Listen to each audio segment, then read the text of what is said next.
So if you're into making cheese at home, chances are you've stared at a block of fresh cheese and thought, what's next? You're probably dreaming of making those incredible, soft-ripened, bloomy rind cheeses. Well, today, we're going to dive into how you can make your very own Brie or Camembert right in your own kitchen. And you know what? That's not being dramatic at all. There is something truly magical about taking a simple pot of milk and turning it into this wheel of creamy, oozy perfection. I mean, that first slice, it's a moment of pure victory, and that's exactly what we're going for here. You know, for a lot of people who make cheese at home, these bloomy rinds are kind of the pinnacle, the Mount Everest of cheesemaking, right? They've got this reputation for being, well, tricky, a real step up from the basics.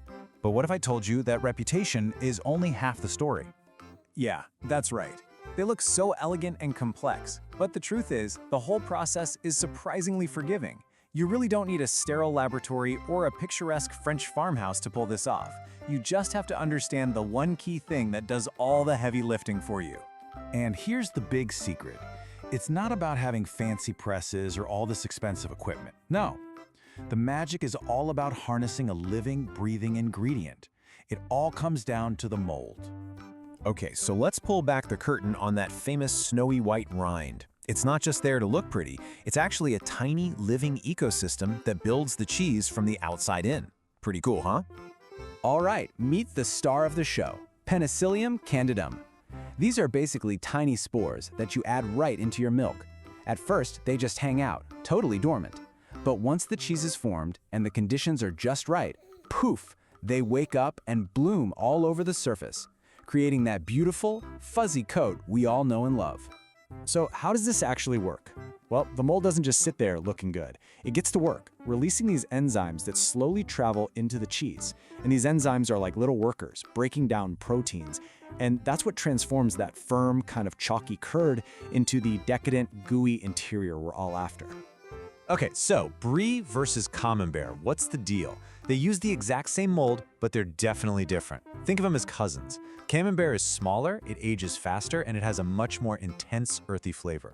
Brie, on the other hand, is bigger and often has cream added to it, which gives it a higher fat content and that classic buttery, milder taste. Now, when you're making this at home, you'll probably end up making what's called a baby Brie in a Camembert-sized mold, just because it's way easier to handle. Feeling inspired? I hope so. Good. Let's talk about what you'll need to gather for your cheese-making mission. It's simpler than you might think, but there are a few very specific living ingredients you've got to get your hands on to start.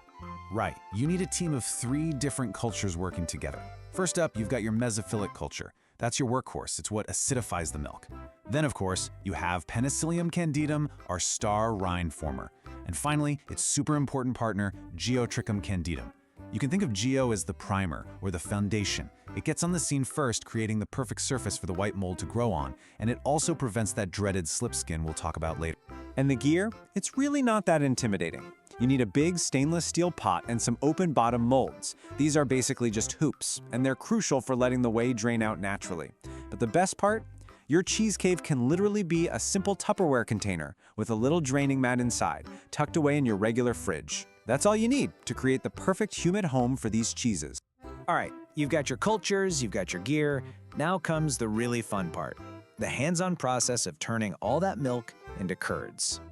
This active part of the day is all about a little precision and a lot of patience. You'll gently warm the milk, sprinkle in your cultures, and then add rennet to get that curd to form. You're looking for what's called a clean break. Then, you'll cut the curd into big 2-centimeter cubes, and keeping them large is key for a nice, moist, soft cheese. Finally, you'll gently ladle those curds into your molds to let them drain. Okay, once the cheese is actually formed in the mold, your most active work is pretty much over. Now you get to switch hats. You're no longer the cheesemaker, you're the cheese guardian. This is the art of affinage, the French term for aging, where you just let time and that amazing mold do their thing. Now this next part is so important.